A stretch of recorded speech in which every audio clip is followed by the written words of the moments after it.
quick turnaround here for a Michigan team that's playing very well. Had a really good neutral win the other day, and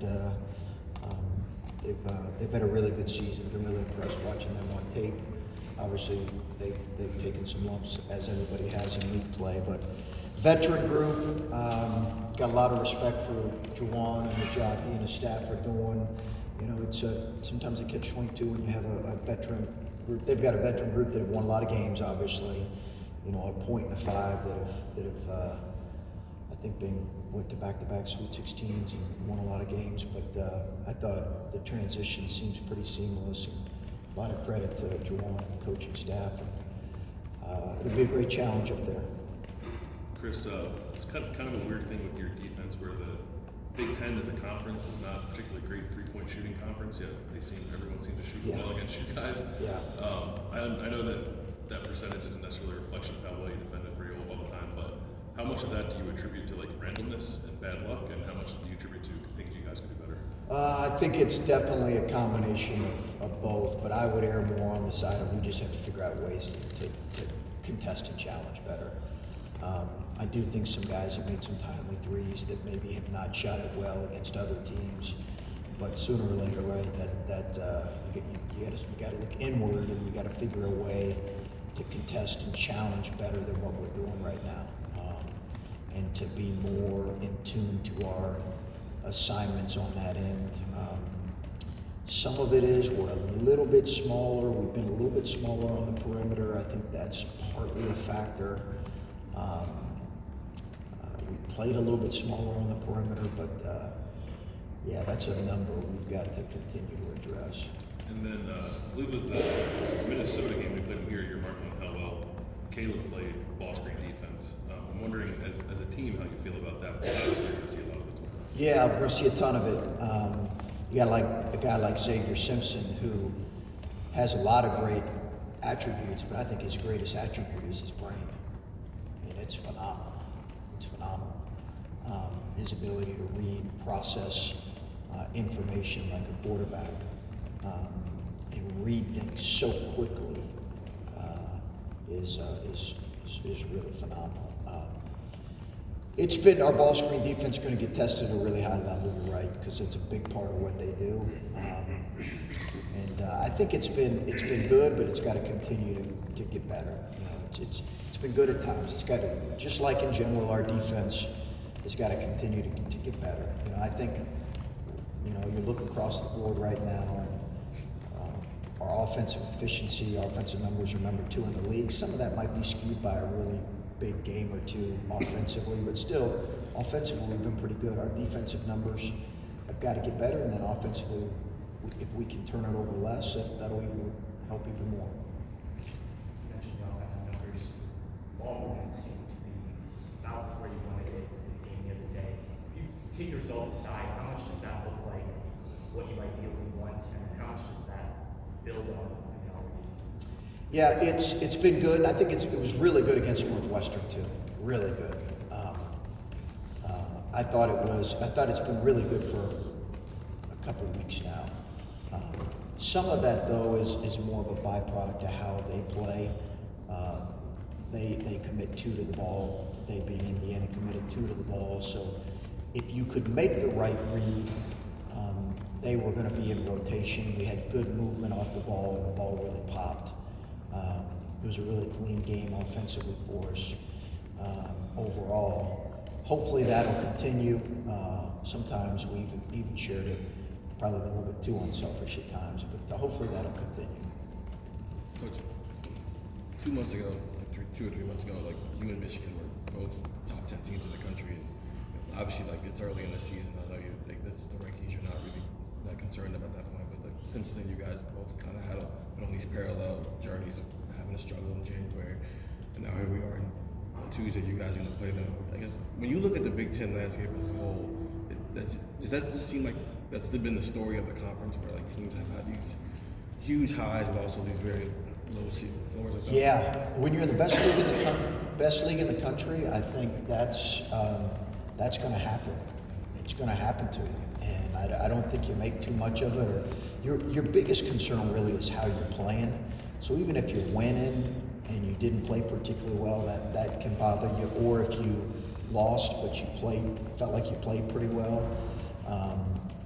I'm not saying results don't matter, because certainly they do, but it's just when you're in a league this deep and this good, it's going to happen. And no one's taken away Michigan's early season wins over Gonzaga. Creighton, the other teams, they North Carolina, and when North Carolina was fully, they did that.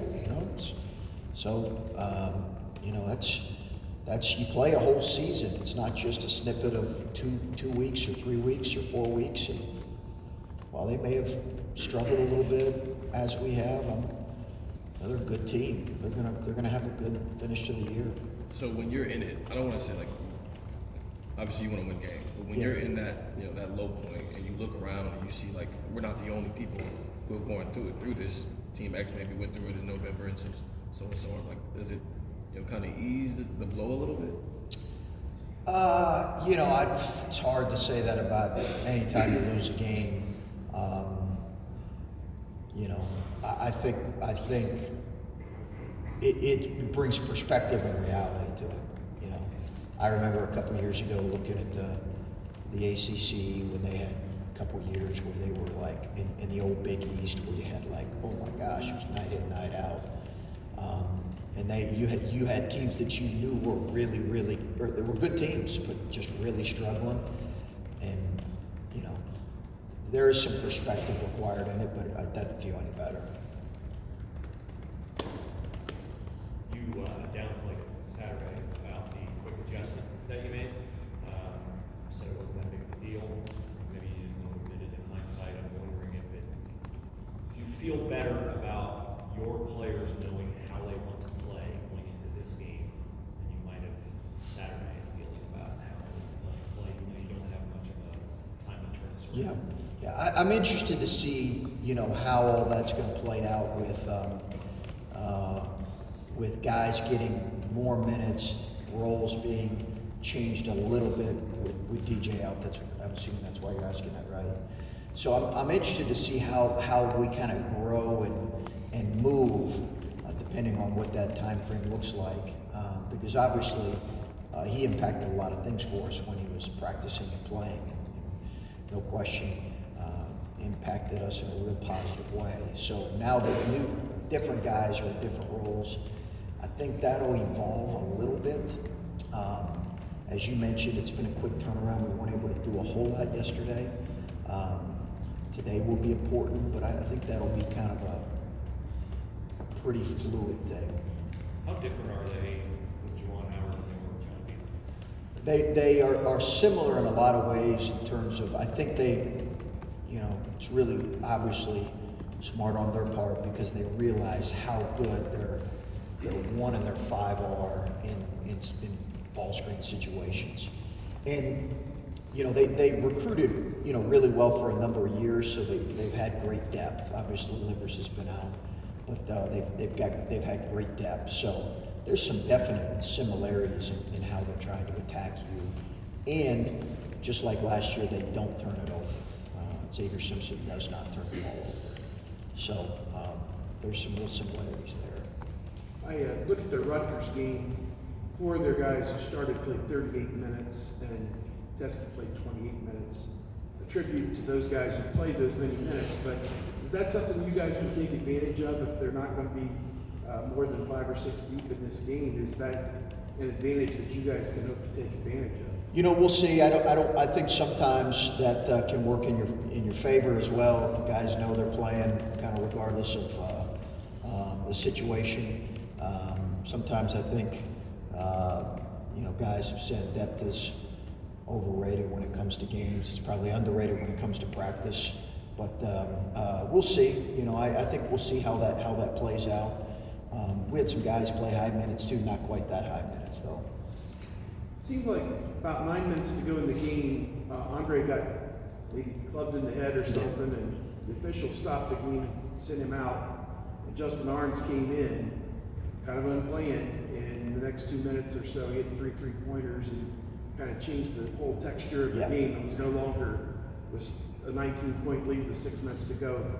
all intents and purposes it was over. Yep. Just, is he carving out more of a niche? It seemed like he got in the game as an emergency situation and made the most of that situation. Is that what you're looking for out of him? Yeah, he did. I think he is carving out. I think consistent play, attention to detail. You're right, that was a critical stretch because it went from whatever it was, 7 or 8 to kind of not completely out of reach, but gave us some real breathing room. So it was a critical stretch, those 3 threes. One was off transition, one was out of a timeout where guys did a great job executing. Another one was just a catch and shoot, all in a matter of about 3 minutes. So, yeah, that was a critical stretch for us, and I think we're going to continue to need to see that, especially now with one less perimeter. It's going to provide some more opportunities for him. When CJ said, or Steven said in his first question, when you have a guy like CJ who's really on the true point guard on the roster right now, you're at the point where you're getting into February, it's tough, and then when you're in the middle of the Big Ten season, how do you keep the stamina level where you're going to need to be? Yeah. Stamina and foul trouble are the 2 major concerns, both with him and with kind of our rotation of 1s and 2s, which would be Luther and Dwayne and him. Yeah, it's a concern. Danny Hummer's going to have to stay ready. We're going to have to be mindful of practice time as well with those guys. Might have to slide somebody down a position, so to speak, whether that's Dre or Justin a little bit. We're going to have to look at some things there with that situation. And to that aspect, I think DJ is pretty well getting up the fast break and Yeah. then getting in line. Yes. When you don't have him in those areas, how do you sort of compensate for that? Because as a coach, you gotta say, like, we gotta get to the line, we gotta get on the break. At the same time, like, he did those pretty well. He did. So we're starting to do him better and better. Easy scores, whether it was he was I believe 2nd on our team in free throw rate next to Caleb.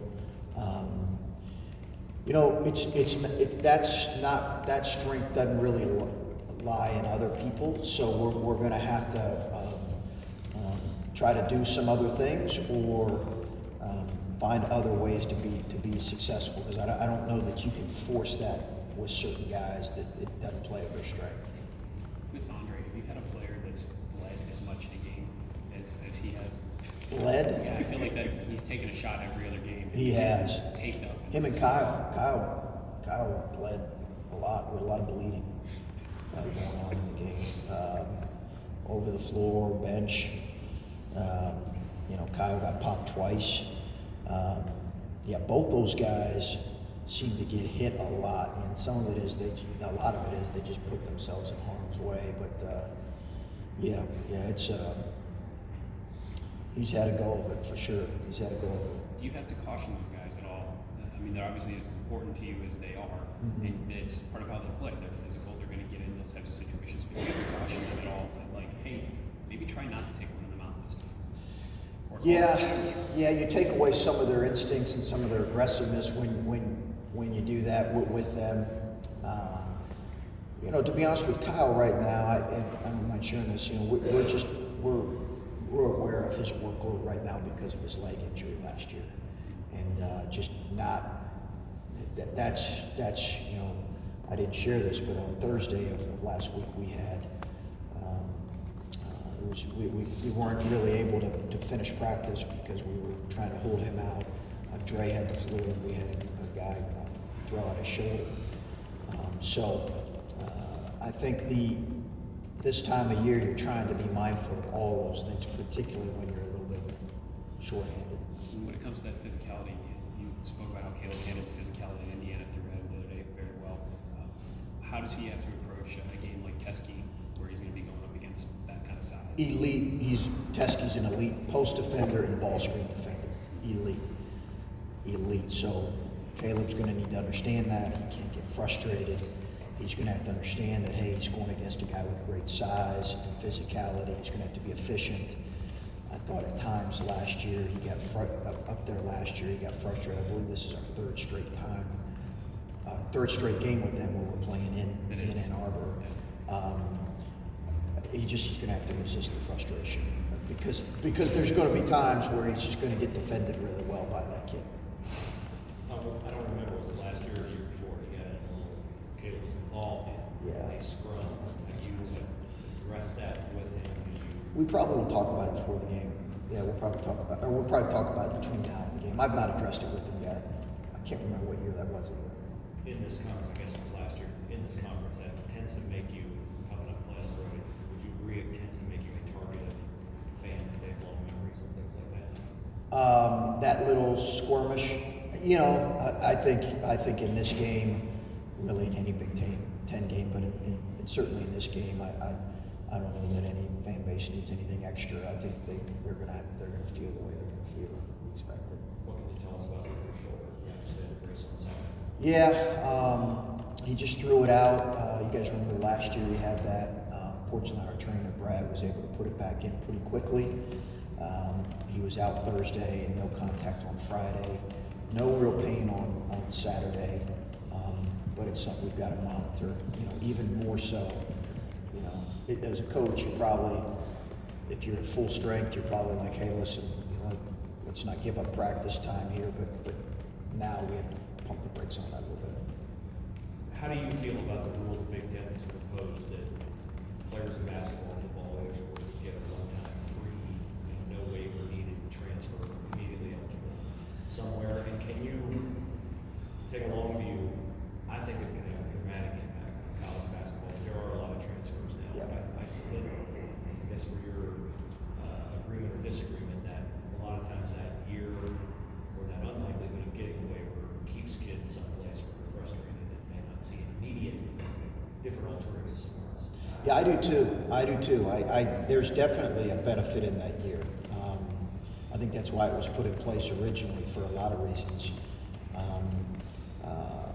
I think it benefits the guy who transfers and has to sit out and can get himself academically ready to go, and it does benefit maybe a young man who is reluctant to do that and then ends up pushing through and fighting through and end up being finishes with a great experience. There's been plenty of those stories that maybe don't get talked about. I just think the reality is that this is where it's headed. It's inevitable. I don't know that there's anything that any of us can do to resist it. And I see value in the one-time transfer exception. I do. There used to be when I played a kind of a little stigma around transfers. You know, I think that's long since been. People should not think of that. It's not. In a lot of ways, it's not a reflection on a kid. In a lot of ways, it's not a reflection on the program. I suppose if you have 6 every year, maybe. But the reality is this is just what happens in college basketball. I've said that ever since I've been here. And in some cases, I've been fortunate. I've had very few, mass transfers as a head coach. But in some cases, it's best for both individual and program. But they've always had our support. It's the reality of the day we're in, and I've long since accepted it. Will it change anything about how you recruit, or will it change anything about what you tell kids when you recruit? It has already. 5, 6, 7 years ago, once we started to see maybe the numbers increase, it's changed what we've said and how we've recruited. We've certainly recruited more actively. Transfers, 5th-year transfers, in the case would be. So it has changed. Chris, there seems to be a little bit of uncertainty about whether or not Livers will actually play tomorrow night. Okay. I guess it's like day to day with him. I'm not sure, but he's obviously very confident on both ends of the floor. I'm just wondering if it makes it any more difficult preparing for them. If there's any major difference with him out or with him in. Yeah, he impacts them a lot. He was having a great year. He impacts them in a lot of ways with his scoring and his understanding of how they want to play. So, that does create some uncertainty. But we'll plan as if I think in these situations you always plan as if he's going to play. You prepare as if he's going to play, and then when you get the word he's not, then you're prepared. He was talking about replacing traveling numbers and playmaking and DJ Briggs offensively. I'm doing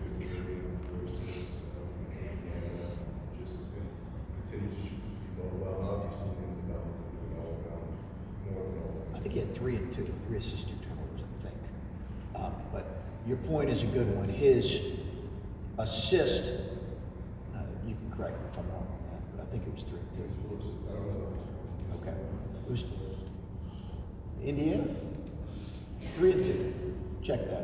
It says 4 and Ken Palm says 4 and 3. 4 and 3? Is that what you said? 4 and 3? Okay. All right. We'll trust that side. Okay. Yeah. His assists and his overall efficiency. I just said this to the team yesterday, which obviously includes assist turnover ratio, has really grown. Like it's a credit to him. He's really taken a step forward. I think his defense has been solid this year, but not quite as good as I want him to finish. I think he can be better consistently in that area. Some of it is he's playing more on the perimeter. But I think efficiency, you look at his numbers, really good. It's a credit to him. The game's slowing down. He's making better decisions. He's not being quite as turnover prone, and he's also obviously really shot it well, and for the most part stayed aggressive. I think he's really taken that next step that you hope a senior takes in terms of overall being a really good player. You look at his numbers; they're really good for a guy who's kind of a perimeter slash forward. This might be kind of obvious, but with some of the last things we had offensively, just how important it is that to have that senior who shoot the threes instead of Tate. Yeah, he's helped us in some of those for sure. He's helped us. I think everybody has some of those. But he's helped us in some of those. It's not like, I think there are times where Andre's going to score 18, 20, and then there's other times where he's going to get 8 or 9. That's kind of who he's always been as a player. And a lot of really good players you can say that about. And he's just got to keep growing. Do you ever notice the announcers in game, in an arena, whether you hear them yelling things out or saying, do you, as a coach, does that ever filter into what you're hearing through a game? The PA or the guy? Yeah, whether it's here or on the road. No, I can't say I ever pay attention to that. Why? I just wondered that the announcer here has a very different approach to the announcer in Michigan. Oh. And I just wondered if that's the type of thing that coaches and players pick up on. CJ said he doesn't hear it. No, I like our guy here better though.